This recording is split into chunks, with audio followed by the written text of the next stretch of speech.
Bom, vamos iniciar aqui o nosso inário, certo? Nós temos aqui no inário as nossas introduções de utilização do hino para órgão. Aqui, a primeira folha, a segunda na verdade, né? Então nós temos ali onde nós anotamos o nome como congregação e temos um prefácio ali. E logo depois nós temos a introdução de utilização. Então o que acontece? Isso aqui já é para sanar dúvidas de algumas pessoas, tá bom? Nós vamos começar a pegar os hinos da primeira fase, então vamos ler isso aqui para a gente entender o que nós vamos seguir nessas orientações para os hinos, tá? As introduções. A introdução do hino deve ser dada até o sinal, que é o asterístico, certo? Dúvida, o que acontece? Às vezes a pessoa pergunta, mas o asterístico tá em cima ali de uma nota, mas tem a passagem do tenor ou do baixo depois. Sigo ou não? Não, você não segue. Você só vai seguir exatamente aonde está o asterístico, tá bom? Se tiver alguma nota de passagem de tenor depois ou antes, você não vai seguir aquela nota. Você vai parar ali aonde pede para parar mesmo, tá bom? Você não segue ela. Bom, enfim, temos um exemplo aqui, ó. No hino 32, nós temos aqui a passagem do contralto que fica depois do sinal. Então essa passagem a gente não obedece. É claro que a introdução é dada só ao soprano. Mas se essa passagem porventura fosse no tenor, então ela não faria. Porque aquela nota está depois do asterístico. Eu toco só até a nota que está em cima do asterístico, tá bom? Vamos lá. Velocidade e interpretação dos hinos. Os hinos de louvores e súplicas a Deus devem ser sempre entoados de forma sacra e com reverência a Deus, observando-se estritamente a poesia e o texto musical, sem modificações, ornamentos ou floreados. A Orquestra da Congregação Cristã no Brasil tem como objetivo auxiliar a Irmandade a cantar com esse sentimento. A marcação de velocidade colocada no início dos hinos determina o limite dentro do qual os mesmos deverão ser entoados. Por exemplo, então a gente vai ter lá C mínima, você vai ter 60, tracinho 80. O que quer dizer isso? A minha C mínima está indicando a minha unidade de tempo, que é a figura que vai valer um tempo, que vai valer uma batida do metrônomo. 60 é a minha velocidade mínima indicada para aquele hino.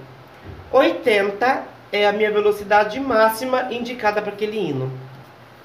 O que eu faço? Eu vou somar 60 mais 80, faço isso na calculadora. 60 mais 80 vai dar 140. 140 dividido por 2 vai dar 70. Então o meu andamento médio é 70. O meu andamento mínimo é 60. O meu andamento máximo é 80. O que acontece? Isso é dito por regiões. Não é tudo igual. Deveria, mas não é. Então tem região que os irmãos pedem para obedecer o andamento mínimo dos hinos. Então você vai obedecer lá os 60. Tem região que os irmãos pedem para obedecer o andamento máximo. Então vai ser o 80. E a maioria das regiões, a maioria das igrejas, pede-se que obedeçamos o andamento médio. Então eu vou precisar fazer essa conta para ter um andamento médio. 60 com andamento mínimo, mais 80 com andamento máximo, 140. Dividido por 2, 70. Então eu vou pegar um lapisinho e marcar lá. C mínima igual a 70. Que eu vou saber que aquele hino vai ser 70. Eu não vou precisar estar fazendo a conta toda hora. Tá? O meu inário, todos os hinos são marcados. Só tem uns que eu ainda não consegui marcar. Mas praticamente todos já estão marcados. Então você faça a mesma coisa, tá? A interpretação dos hinos, no que diz respeito à intensidade do som e a fórmula de execução, independentemente da fórmula de compasso, deve ser adequada à inspiração da poesia. Portanto, recomenda-se tocar sempre considerando a poesia de cada hino. O que acontece com isso? Cada hino, ele fala de um determinado assunto, de um determinado sentimento.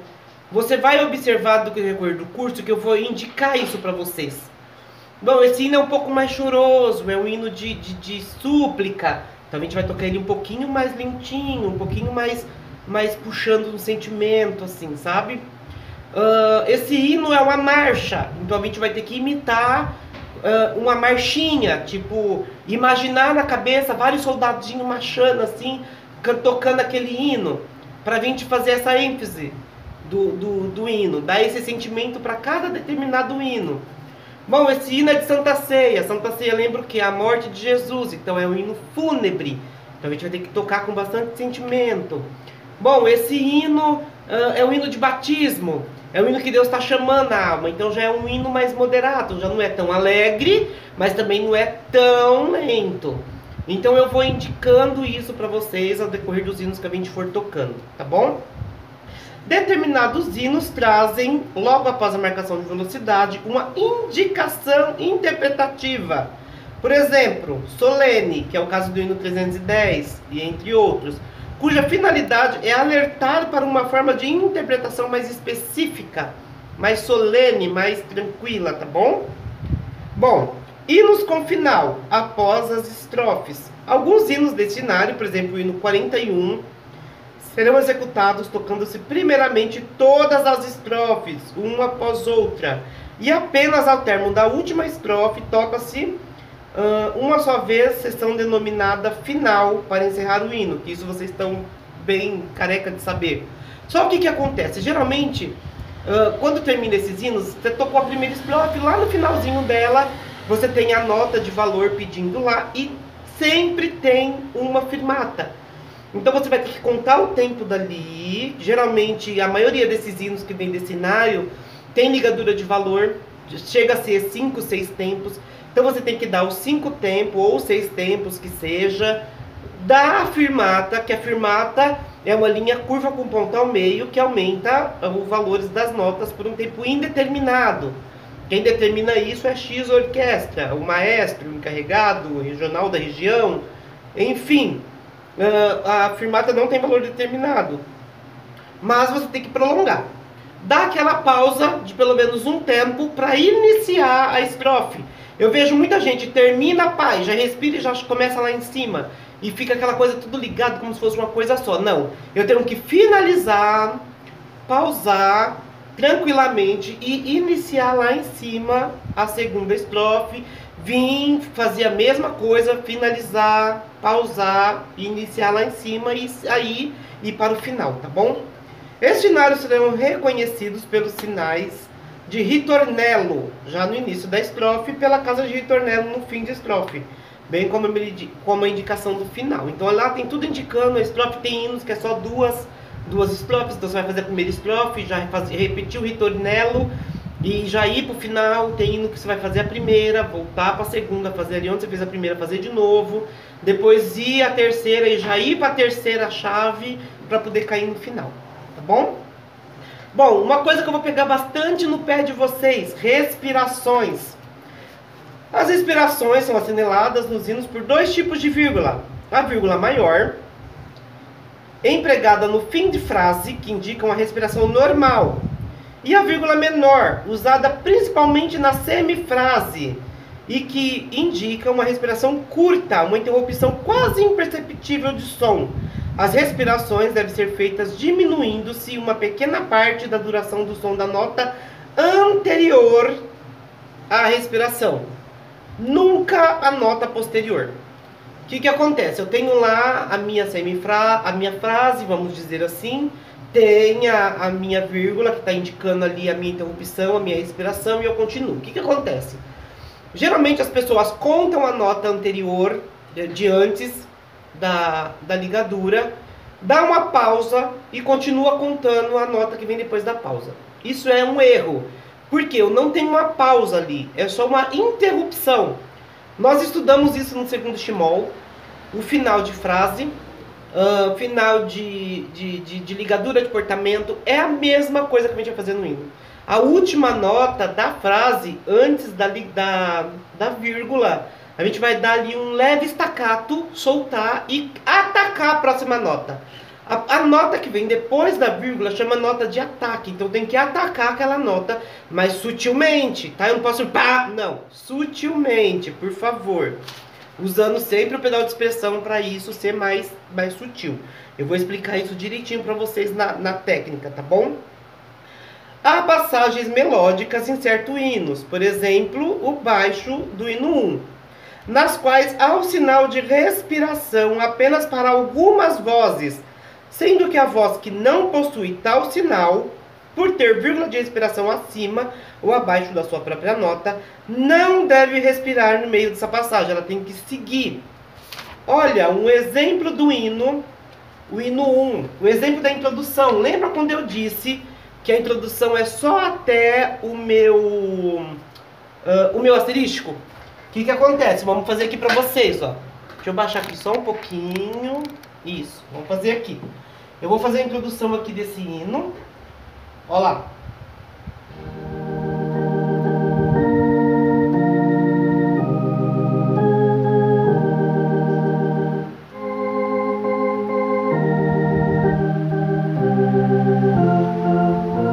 Parei. Ele tem a passagem do baixo. Só que a minha asterisco está ali entre o si e si. Eu não faço isso aqui, ó.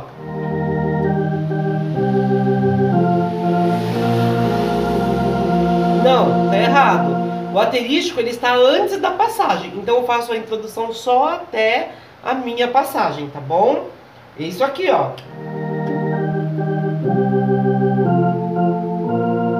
Acabou. E vou abaixando o som. O que acontece? Quando eu vou terminar a minha introdução, eu não posso terminar ela seca, tá bom? Vou aumentar um pouquinho aqui. Eu não posso terminar ela seca, ó.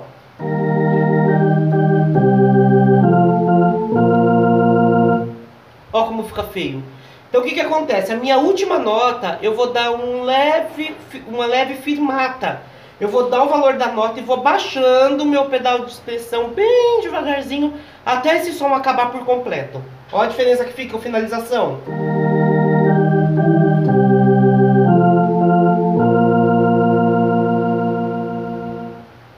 Acabou. Nada também de dar aquele ritornelo no finalzinho da introdução, tá? Você tá vindo lá, ó.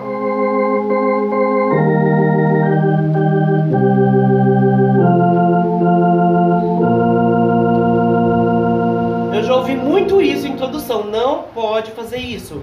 Usa um metrônomo para estudar os hinos que eu vou passar. Depois a gente vai pegar umas introduções. Usa aí o metrônomo para fazer. Então, do jeito que você começar a introdução, você vai terminar, tá bom? Isso já é dúvida que muitas pessoas podem ter e que eu vejo muito nas igrejas quando eu congrego.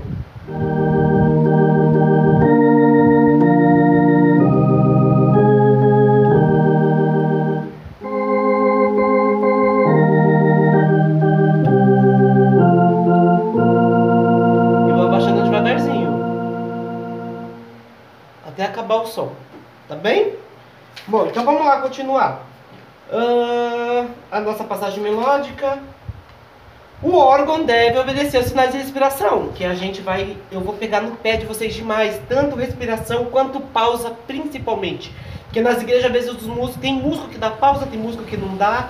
E geralmente tem igreja que os músicos obedecem a pausa crentemente e fica o somzão do órgão. É horrível, não pode. Tudo bem que às vezes tem músico que corta tempo de nota demais, então o órgão tem que segurar, mas vai depender. Na pausa, isso é feio, não pode, tá bom? Olha lá, dedilhado para órgão. Nessa edição para órgão foi adicionada a escrita do baixo específica para a pedaleira. Nós vamos estudar isso. Dessa forma, os sistemas dos hinos agora contêm 3 pentagramas correspondentes à mão direita, à mão esquerda e à pedaleira.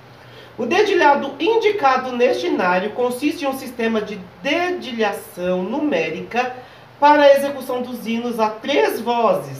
Os números inseridos no pentagrama da mão direita correspondem à execução da voz do soprano. E no pentagrama da mão esquerda indicam a dedilhação das vozes do tenor e baixo, respectivamente. O dedilhado indicado é uma sugestão para a execução dos hinos. Uma sugestão! Percebe que vai ter alguns hinos que eu vou mudar o dedilhado para vocês. Porque o dedilhado que está no inário é apenas uma sugestão, certo? Então vai ter hino que a gente vai precisar mudar, vocês vão ter que pegar o lapisinho de vocês aí e fazer a anotação no inário de vocês.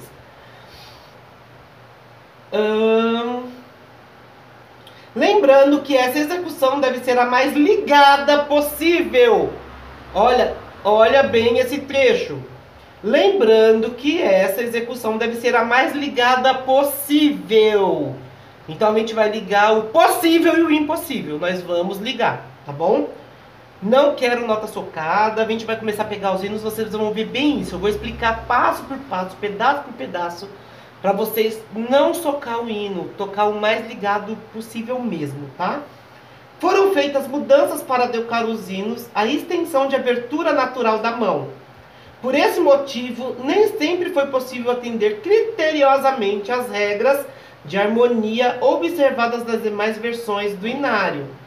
Então isso foi um pouco mais além do inário 1, 2, 3 e 4, tá bom? A gente vai ter uma abertura maior, a gente vai ter alguns apoios de mão, de apoio de braço, que a gente vai ter necessidade de fazer para conseguir alcançar as notas, principalmente quem tem mão pequena. Então vamos se atentar a isso, eu vou cobrar de vocês, tá bom? As introduções devem ser executadas sem pedaleira e somente a 3 vozes, soprano, tenor e baixo.